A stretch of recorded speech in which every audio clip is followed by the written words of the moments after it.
Gardening and working in the yard can be hard. It can be fun though too, a hobby that keeps you busy year round. That's why horticulture agent Taylor Jones joins us now for a weekly series we're calling Grow Like a Pro. He's with the North Carolina Cooperative Extension Service, and today we are talking about getting things ready for the fall garden. And first things first, you got to work on the soil. Right, exactly. So fall is an excellent time to get outside, and if you don't like the heat and the insects and all that kind of thing, you can get out and do some great things in the garden in the fall. But you're right, first things first is you need to get your soil test, and this is a free service provided by NCDA.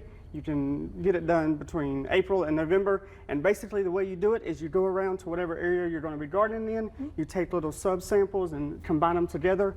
You can get the kits at our office or your local cooperative extension office in whatever county you were in, and then basically once you get that back, you're going to get two recommendations. You're going to get a lime recommendation, which is going to tell you where your pH is in your soil, and so if your pH isn't absolutely correct, then your plants can't take in the nutrients that they need.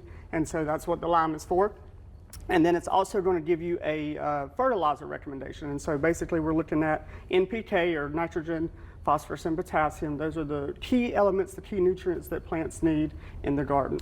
Is this something you need to do every year, or is it something that if you do once, you can kind of keep the same recommendations? Yeah, so it depends on what exactly you're growing, but generally our recommendation is at least every 2 to 3 years, depending on what you're growing. If you change up your crops or your plants that you're planting, at least every 2 to 3 years. How much soil do you need? And if you have, say, a couple raised beds or a small garden? Yeah. So you don't need a lot of soil at all. So basically it's a couple inches that are going to fill up this box here. But really, I mean, the key is to get 4 to 6 inches into the ground throughout the area and combine them to make a good collective sample. And then are these the pH and lime that you were talking about? Right, so these are examples of granular fertilizer and what we call garden lime or ag lime, and those are readily available at pretty much any store in the community. Okay, and then these other tools, is this for just kind of softening up the ground and getting it ready? Right, exactly, yeah. So we've got our soil probe here, which if you're taking a lot of soil samples like I do,